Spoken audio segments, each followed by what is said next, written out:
Os mercados continuam de mau humor e, na verdade, ele se intensificou e o protagonista está começando a ser novamente o nosso dólar, né? Criando problemas no mundo inteiro. Então, no capítulo de hoje, eu quero falar sobre a mecânica que está acontecendo, como sempre, né? Nossa mecânica monetária, principalmente na curva de juros e na busca por segurança e liquidez e o que isso significa para os mercados. Então, o dólar que estava ali naquela famosa narrativa de vender Estados Unidos e comprar o resto do mundo, criou uma situação onde a alavancagem dominou. Então você vê que sempre que o DXY, né, que aqui é o dólar index comparado às principais moedas do mundo, ele desce, você tem um sistema que está se expandindo. E ao contrário do que a maioria das pessoas pensa, isso aqui é uma dolarização e não uma desdolarização, porque você tem cada vez mais contração de crédito em dólares, mas lembrando da famosa arapuca do dólar, quanto mais crédito você pega, você tem que pagar os juros em cima da dívida, ou seja, você tem um principal mais juros, fazendo com que matematicamente toda oferta só seja criada se você tiver uma demanda futura maior ainda. E isso atranha, né? Isso entranha todo o sistema para exigir mais dólares futuros e chega um momento que nem todo mundo vai ter esses dólares para fornecer. E aí você começa a ter aquele problema no sistema euro-dólar, né? Os bancos dependendo, e aí você está vendo o estresse em Ripple, que eu já falei em todos os capítulos anteriores, né? Quem quer acompanhar essa saga pode ver os vídeos que eu fiz ontem e anteontem, mas principalmente o do sábado também. Mas se você quiser entender um pouquinho mais como funciona tudo isso, né? Entrar nos detalhes, saber o que é Ripple, como é que funciona a alavancagem, por que isso move tanto os mercados e por que bonds são tão importantes para você entender o que acontece com todos os seus investimentos, eu criei esse Substack, né, uma rede social para pessoas que querem realmente se aprofundar com artigos, com vídeos como esse, que eu faço gratuitamente, e eu também compartilho semanalmente os vídeos da Universidade Omnimacro, exclusivo para membros, mostrando o que você não aprendeu na universidade tradicional. Mas também, uma parte mais prática é onde a gente compartilha os resultados do nosso portfólio gratuitamente, mas também membros podem acompanhar a exata alocação que nós temos, para você ver todos os movimentos, né, diante de todo esse estresse que nós temos. Então, tudo isso nos links da descrição abaixo. E lembrando, amanhã, dia 5 de novembro, na verdade, hoje, quando você for assistir esse vídeo, às 20 horas, horário de Brasília, né, 6 horas da tarde, locais aqui na Flórida, eu vou fazer uma masterclass exclusiva, né, no Substack, gratuita, para falar sobre toda a questão do embate entre os Estados Unidos e a China no novo sistema monetário. Então, cada parte está tentando implementar uma peça aí desse grande xadrez, né? Muitos chamam de xadrez 5D, digamos assim, e eu quero mostrar aqui em detalhes tanto o que a China está fazendo, mas também o que os Estados Unidos estão apostando nesse exato momento para você tirar as suas próprias conclusões e proteger os seus investimentos. Então, o link da Masterclass está aqui também na descrição. É o primeiro link, inclusive, você pode se inscrever e é totalmente gratuito. Então, vamos lá. A gente está diante de um momento de bastante mau humor, né? Você está vendo aqui literalmente o Bitcoin, que eu uso ele muito como um barômetro de liquidez, né? Então você está vendo aqui uma queda grande, né? Indo aqui para nesse exato momento, 102.700, muito interessante, estou pegando exatamente isso aqui ao vivo, né, chamando muita atenção dos mercados, e isso reflete bastante um certo medo, né, então quando você vê aqui o Fear and Greed, né, que é o indicador aqui de medo, nós agora passamos aqui de medo para medo extremo, ou seja, tá um mau humor gigantesco no mercado, muitos veem isso como oportunidade, né? Outros veem isso como eu quero vender tudo porque eu estou desesperado, mas você sempre tem esses ciclos no mercado, é muito interessante ver a psicologia por trás de tudo isso. Agora, é sempre bom a gente voltar para nossa famosa, para o nosso famoso mercado que dita a liquidez mundial, que é o mercado de bonds. E ele vem demonstrando, né, cada dia mais, que nós estamos diante de uma busca por segurança, busca por liquidez, sendo que os bonds americanos são colateral. Então, esse daqui, ele é o bond são os bonds de 10 anos, né, dos Estados Unidos, e você vê aqui que desde janeiro, né, de 2025, desde o início do ano, ele literalmente, claro, com uma certa volatilidade, principalmente aqui, né, Liberation Day, toda aquela coisa, e essa subida aqui, eu sempre repito, né, nunca se falou tanto que ninguém quer mais a dívida americana, etc. E agora você vê uma reversão. Essa queda significa compra, né? Bonds é inversamente proporcional. Esse daqui são os juros que um bond paga. Isso significa que o preço dele não para de subir, certo? Porque ele vai pagar menos juros para você, né? Sempre inverso. Então, isso daqui demonstra um mau humor. Isso aqui não é uma boa notícia. Alguns podem ver, não, isso é maravilhoso para os Estados Unidos, porque ele vai pagar cada vez menos juros. Isso ajuda o Trump, ajuda o Scott Bessent. Só que isso aqui demonstra claramente que bancos estão com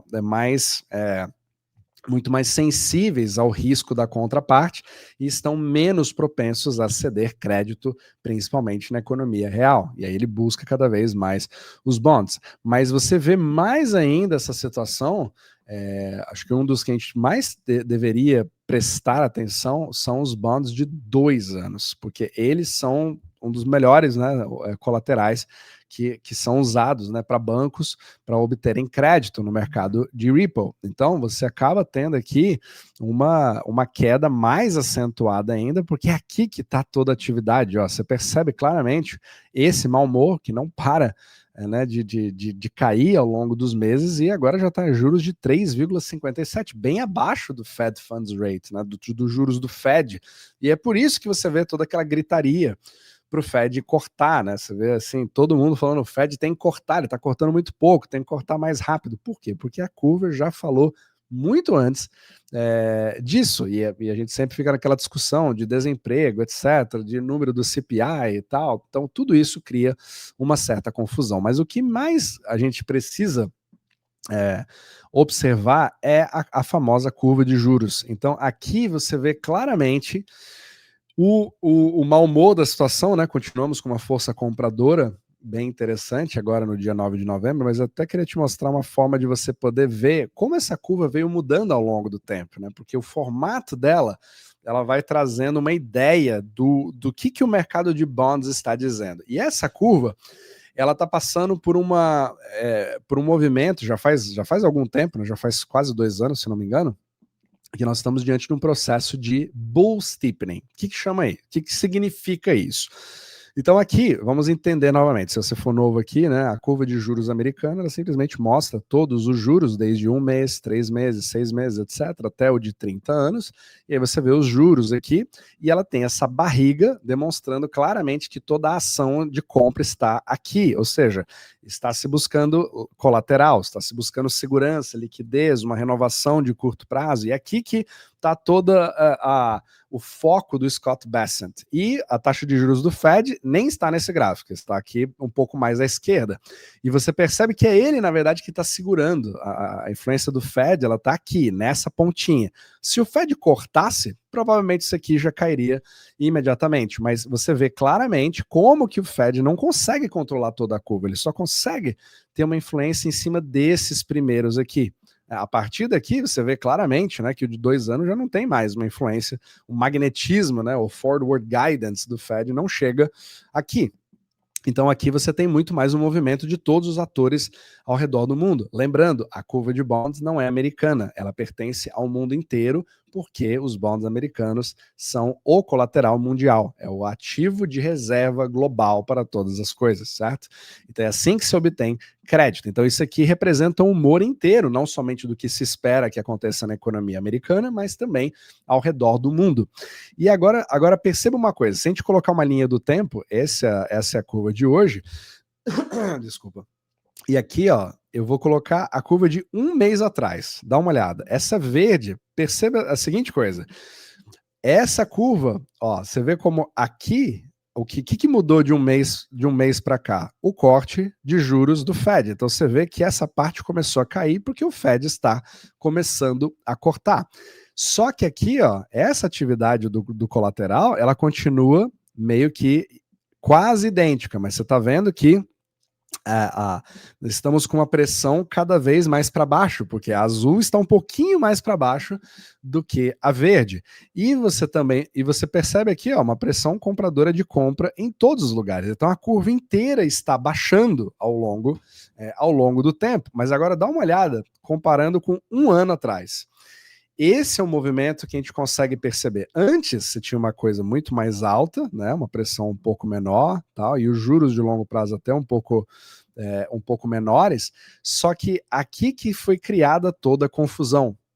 Você tinha toda aquela narrativa de que ninguém quer os juros de longo prazo, é uma batata quente, etc, etc, etc.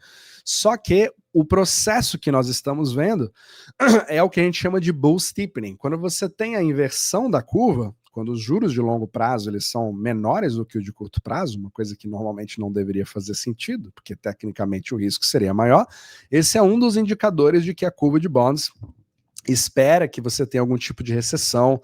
A curva de bonds ela é muito usada para esse tipo de coisa.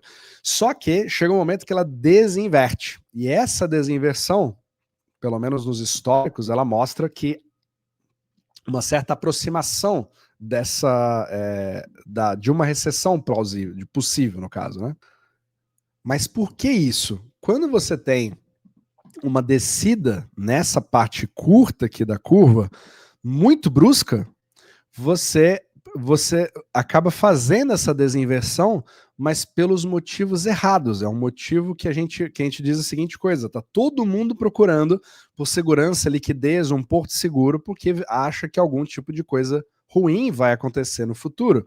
E aí ocorre o famoso bull steepening. Então você vê claramente que de um ano para cá essa curva começou a descer bem mais rápido do que esse daqui começou a subir. Então ele desinverte o que em princípio daria a impressão de que está se normalizando. Nós temos uma expectativa de crescimento e inflação mais para frente, mas você acaba criando uma pressão muito maior nos bonds de curto prazo para se agarrar em alguma coisa como se fosse um bote salva-vidas. Esse é o famoso bull steepening. Se fosse o contrário, se fosse, digamos assim, você fica estático aqui, mas essa parte longa da curva só começa a subir imediatamente, sem nenhum movimento muito forte aqui na ponta curta, você também desinverte a curva, só que você acaba criando o que a gente chama de bear steepening. Aí isso seria uma coisa mais saudável, porque você não está tendo uma busca por bonds. Na verdade, é o governo que está tentando competir com o mercado real, né, pelo seu dinheiro, né, para poder justamente captar o dinheiro, porque está tudo bem aquecido nos mercados. E a curva de juros ela ajuda bastante a explicar por que aquela pecha de juros baixos significa crédito abundante. É exatamente o contrário. Se você tivesse juros maiores, você teria uma competição, digamos, num livre mercado, né, mais saudável, onde você tem o capital fluindo mais na economia real e o governo precisa pagar um juro maior para poder captar as suas dívidas. Só que do jeito que nós temos a estrutura funcionando hoje em dia, obviamente não funciona dessa forma e criamos todo um estigma, né? Como se juros caindo, que é exatamente o que está acontecendo nesse momento, significa uma coisa boa, né? E muitos estão vendo isso se refletir no juro de 10 anos, por exemplo, que é um juro que é a referência, né, para o mercado imobiliário americano, né, do mortgage. Então você está vendo uma queda nesses juros, mas ninguém liga muito, porque isso não tem nada a ver com um grande estímulo que esteja acontecendo. Pelo contrário, os juros estão caindo porque você está vendo a curva de bonds é cada vez mais mal-humorada. Só que, mesmo com juros caindo, o mercado continua congelado, porque não adianta nada você baixar os juros se não tem dinheiro para comprar as casas, percebe? O problema ainda está muito mais nos preços do que nos juros. Então, tudo isso acaba refletindo um pouquinho do momento que você acha que aquilo está estimulando alguma coisa, quando na verdade não está. Então, isso, o que eu quero trazer nesse capítulo é você começar a ter as ferramentas para trazer essa ideia e tentar inverter um pouco. A gente tem que desaprender muito das coisas que nós aprendemos na faculdade para poder, né, tirar principalmente aquela pecha de que o Fed tem todo o controle sobre todas as coisas, e sendo que literalmente, se você vê a dinâmica da curva de juros, se o Fed tivesse esse controle, seria uma curva, na verdade nem seria uma curva, seria quase uma reta, né, indo de forma linear, subindo cada vez mais, dependendo ali do vencimento dele, né? Mas não é exatamente o contrário que nós vemos somente isso nessa parte aqui mais curta da curva, e isso daqui fala muito mais porque o mercado de bonds é um mercado que arrisca o seu próprio dinheiro. O Fed não, ele não tem nenhum tipo de risco por estar errado. Na verdade, todo Banco Central, se você acertou, ótimo, a minha política monetária funcionou, mas se não acertou, você sempre pode dizer que, na verdade, essas coisas tomam muito mais tempo do que o esperado. Então, mas com certeza nós estamos diante de um momento que está buscando por segurança, liquidez já faz algum tempo, mas com certeza a gente vai ver aí a cena dos próximos capítulos, então é ficar de olho na nossa reversão do DXY para ver se isso de fato se sustenta ou se as coisas vão dar um certo alívio, mas com certeza isso aqui cria um problema, é um reflexo de algum problema que está tendo nesse exato momento, porque não está conseguindo, as entidades não estão conseguindo obter os dólares necessários para servir a sua dívida, e tudo afinal de contas, como uma grande dança das cadeiras.